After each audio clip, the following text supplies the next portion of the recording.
The Dr. Phil Show has been on air since 2002, and in that time, he has interviewed hundreds of guests and offered his assistance. Some of them, though, are beyond help. And over the years, there have been a number of psycho kids that you wouldn't believe. In this video, we'll be taking a look at 10 of the worst. Before we begin, make sure you subscribe to the channel to find out about the latest videos. Now, here are the 10 most psycho kids on Dr. Phil. Number 10. Tornado of Drama. In 2016, Steve and Stephanie went on Dr. Phil for help with their 15-year-old son, Preston.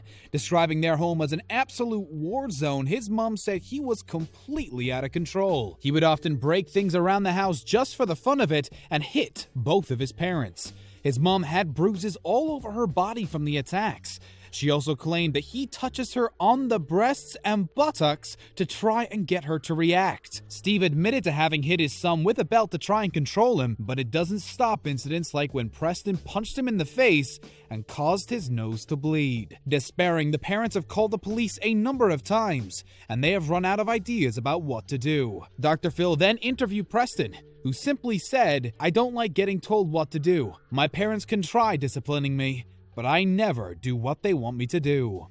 Number 9. Police called more than 100 times on daughter. Tom and Karen went on the show in 2017 with their 15-year-old daughter, Madison. She apparently was a regular drinker, smoked weed, took Xanax, had tried LSD, and was beginning to get her younger brother into trouble too. The parents had called the police more than 100 times to try and control their daughter, who had been charged 4 times for domestic abuse against her father. They also claimed that their daughter had stolen their car at least 30 times, saying that the most recent time she had got into trouble with the law because of a car crash that had happened following a high-speed chase. The parents feared that they were top of her kill list, something she supposedly wrote after watching the movie The Purge. Madison, however, denied this, and while admitting to smoking weed, taking LSD, and getting into a car accident, she insisted that she was a typical fun-loving teen. Number 8. Out of control 8-year-old. Sherry and Todd's 8-year-old son was taken on Dr. Phil in 2017, with the couple having run out of ideas of what to do. They admitted that they didn't get along very well, but the actions of their son were making things worse. He apparently regularly steals money, has stolen credit cards, and had even stolen a car, which he then crashed. It had gotten to the point where they were using medicine to try and calm him down, which Sherry felt was working and wanted to continue with. Todd thought the complete opposite though, and felt that it may have made things even worse. Dr. Phil spoke with the boy, and while there were clearly some issues that needed working on, he summed up the situations to the parents quite simply. "I think he's just in a lot of pain, and I think the parenting going on is dysfunctional." Number 7. This kid is so entitled, it's incredible. 15-year-old Rivers was taken on Dr. Phil because of his attitude. He would refuse to go to school, constantly call his parents names, and get violent when he didn't get his own way. His parents, Hunter and Angie, were at a breaking point, and it was putting an immense strain on their relationship. Dr. Phil understood where they were coming from, but felt like they were partly to blame. "This kid is so entitled," he said, "it's incredible." He felt that because Rivers was acting this way at the age of 15, there was only one way he could help, by sending him to the Turnabout Ranch, where they use a combination of therapy, academics, and hard work to try and turn things around. Hopefully for Hunter and Angie, this will have made things a lot better, but only time will tell. Number 6. Pregnant with Jesus. Haley had been on Dr. Phil a few times, each with increasingly delusional beliefs. The first time she was on, she was convinced that she was 9 months pregnant and that her child was baby Jesus. Despite a number of pregnancy tests and even an ultrasound showing that she wasn't pregnant, she was adamant that she was. She returned on another episode and had finally concluded that the pregnancy was just stomach gas. But now, she was convinced that Eminem was her father, and that she had been a contestant on American Idol, both things that were definitely not the case. Dr. Phil arranged for Haley to go to a treatment facility to try and help her get over her demons. But she has been on a few episodes since, so it hasn't seemed to work. Number 5. Obsessed with knives. Kim and her former partner Ryan took their 7-year-old son Ryan to see Dr. Phil in 2015. He was adopted and born with an addiction to meth and a family history of bipolar disorder. They first realized something wasn't right when he was 18 months old and held his breath until he passed out. Then, when he was 3 years old, he stabbed a watermelon repeatedly with 10 knives.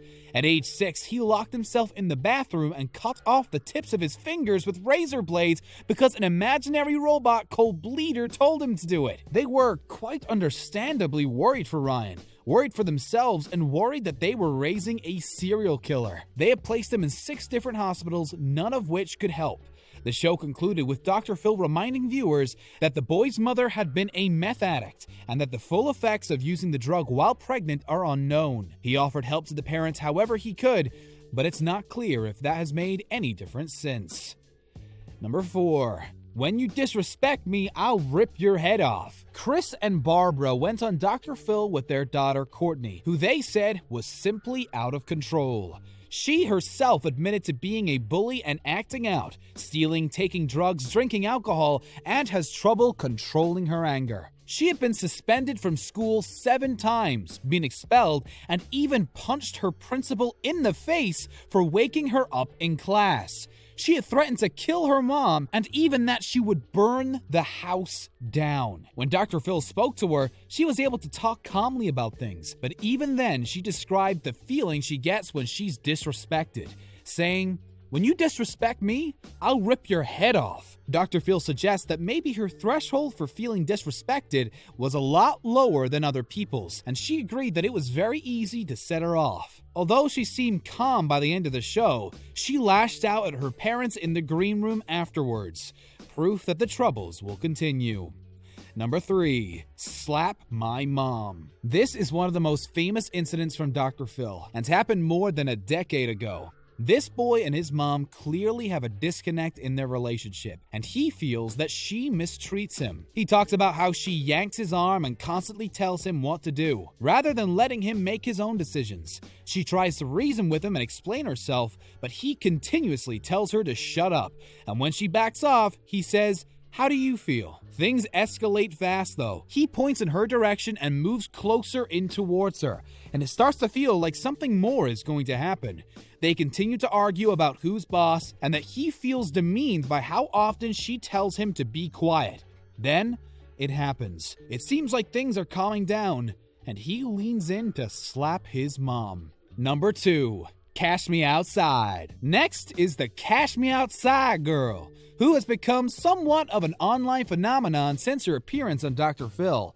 So much so that for Christmas in 2017, she paid off her mom's mortgage. 14-year-old Danielle Bregoli was first on the show in 2016 in an episode about her parents and their truly unruly teens. Her mom, Barbara, was struggling with Danielle running away from home 4 times a day, smoking weed, stealing her credit card and her car. Feeling picked on by the audience, she shouted at them and called them whores, followed with "Cash me outside, how about that?" In a flash, she had become one of America's most obnoxious children, but one who would go on to harness this fame. She is now an Instagram celebrity. With so many followers, she can apparently charge $40,000 per post to advertisers. She also, in 2017, pled guilty in a Florida court to grand theft auto, filing a false report, and drug possession. She was, as a result, handed a 5-year probationary order, which will last until she's 19 and places a curfew on her while she remains living with her mom in California. Number 1. Violence makes me feel comfortable. This brings us to the final kid on the countdown, Aneska. She went on Dr. Phil in 2016, with her parents worrying that she would end up in jail. For years, she has been keeping them in a state of panic because of her unusual behavior. She had threatened to kill her mom, choked her sister, kicked her brother, stole credit cards, threatened teachers at school, and even set fire to her garage. At the age of 6, she bludgeoned her family's hamster to death with a flashlight, and the following year killed a nest of baby birds by squeezing each one to death, because a voice told her they would kill her family. She seems nice enough when Dr. Phil spoke to her, but her parents believe her behavior all stems from an accident when she was young and fell off her tricycle. The following week, her behavior noticeably changed and has been getting worse ever since. She says that violence makes her feel comfortable and even describes herself as 10 out of 10 for badness. Thank you very much for watching today's video. If you enjoyed, then make sure to hit that subscribe button and check out one of the other 2 videos on the screen.